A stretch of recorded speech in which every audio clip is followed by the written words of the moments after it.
Hello, hello.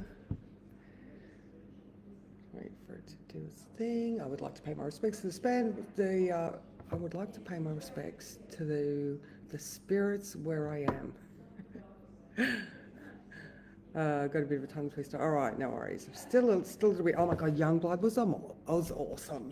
I think I've lost my words today. But welcome to Thursday, the 15th of January. All right, so we have got the moon in Sagittarius today, and so it's a really interesting day because we've just had the moon square the nodes. All right, so this was growing, and it might be a situation, moon in Sagittarius, where you become aware of something. So think higher education, philosophy, spirituality, the legal system, justice. All right. Also overseas travel, adventure, and like I was having a chat with Mick yesterday. Hi, Mick, and even Deb. We were talking about religion and philosophy, and so when you talk to your gods, guides, whatever it is that you believe in, where do you look? Do you look up, or do you look down? And so I just think that was, I mean, the whole concept, it was a much longer podcast that I was listening to, Mysterious Universe, amazing. If anybody wants to listen to something really, really good, go find that. Anyway, the concept of where religions look when they talk to God. I mean, seriously, I know that I look up, even when I'm questioning the universe, it's up. It's bigger than me. It's out there. All right. I know it's just in our little cognitive heads here, but it's something out there, not down there. There, even if you're not religious and you're an atheist, there is still a concept of good and bad. And if you think about it, people always identify with a space that it comes with that concept. So anyway, just something to think of. When you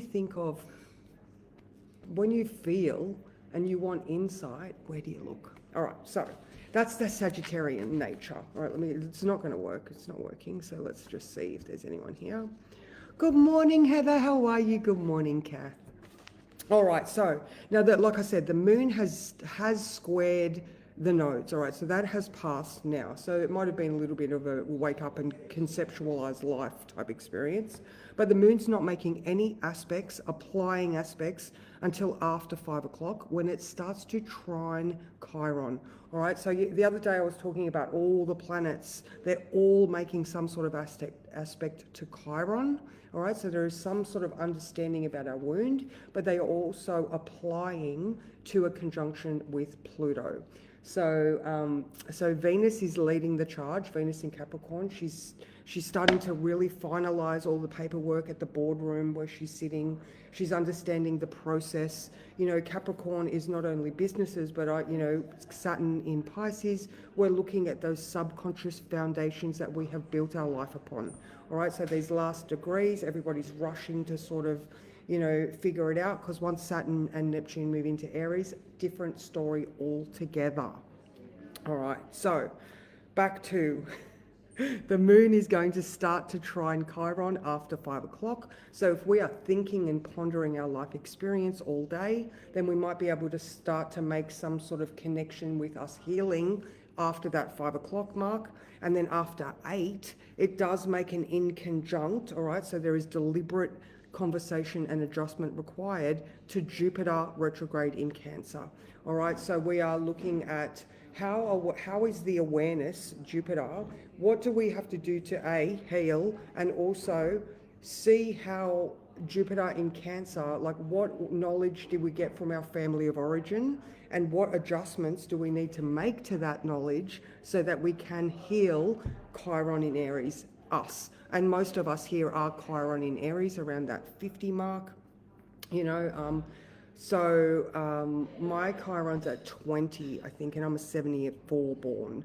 So, I judge accordingly. It's in there for quite some time. And this year, Chiron moves into Taurus. All right, so Chiron's one of those elliptical orbits. It spends a long time in some and a short time in other signs. So anyway, it's going to move this year, and that will be fabulous. All right, so the words. So you may not be able to control every situation and its outcome, but you can control how you deal with it. All right, so this is really, really important in both that knowledge and healing awareness. You know, if you are automatically reacting, all right, these are our patterns and conditioning. You know, when you become aware and you see those flags flying, or you start to identify the feeling, so then you're like, oh my God, okay, that's my trigger. And then from there, you can then sort of adjust your rationale and the way that you approach and deal with things. All right, so that internal resolve is going to help you change your direction. So have faith that the process is working. Every structure gets built from the foundations up.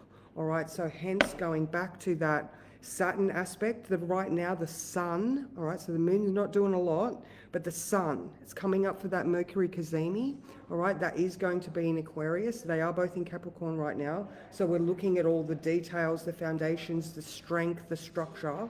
And when it goes into Aquarius, it's more about the innovation, the future hopes, dreams and endeavors, you know, our friends and associates, and our pure potential. Okay, so Sun conjunct Mercury coming. Sun sextile Saturn, all right? This is about the steady progress you are making. Doesn't matter about anything else. Patience is a virtue, and that is absolutely one of Saturn's stoicisms, patience. And, you know, there we go. So the sun is also trine Uranus.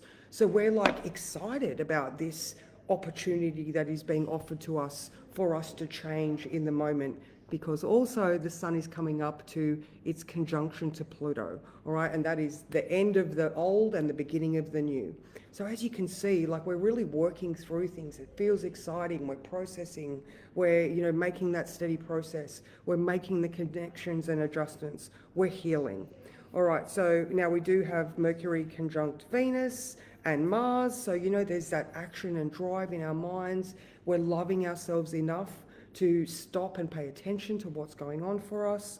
Mercury is still square Chiron. So, you know, there is that awareness and understanding that there are still some hurt aspects around. All right, so there's also that. And overall, you know, it is we are in the process. We are doing the thing. And, you know, again, everything is coming up to conjunct Pluto. All right, so ultimately the old will die and the new will transform. All right, so what am I looking for? So Venus moves into Aquarius on Saturday. I think, you know, if I start telling you all the shit that's coming up, it's just going to get overwhelming. But look, by Tuesday, I think that Tuesday is a massive day. The 28th of January, freaking huge. All right, there is some pure potentiality and volatility around on that day, I tell ya. All right, so pay attention to what is happening around that time too, because it's explosive, dynamic, cathartic, maybe. But let's click the buttons. All right, hello, Christy. How are you? Good morning, Karen. So nice to see you. So yeah, I think that's about it, guys. I think that's about it. I'm also very aware that I have a cake in the oven. I need to go and have a look at that cake to make sure that I'm not burning the chocolate hazelnut cake that I have made. So I will leave that there. I don't have cards. I apologize. We're just going to have to all work together now, because, you know, this is going to be a more regular occurrence. But yeah, so, you know, I'm going to change the whole thing wasn't quite what I thought it was going to be. I thought it was me going to this new thing. Well, here's the new thing. So I'm like, all right, well, if this is it, I can't keep fighting the process. So even in the words for today, you know, you may not be able to control every situation and its outcome, but you can control with how you deal with it. I'm very aware that things have changed that I was not aware of. The things I thought were going to change are not now. So I'm like, all right, here I am. My plate is still full. I can only deal with so much. So if I can give you that as your takeaway for today, check out your plate. All right, what is actually on your plate? Don't overwhelm yourself. The coming days and week and a half, 10 days are a lot. Just do what you have to, all right? And make sure that you are supporting yourself, drinking lots of water, eating fiber. All right, no worries. So yeah, that's me, guys. I better go. So I will see you tomorrow. I hope you have a fabulous day.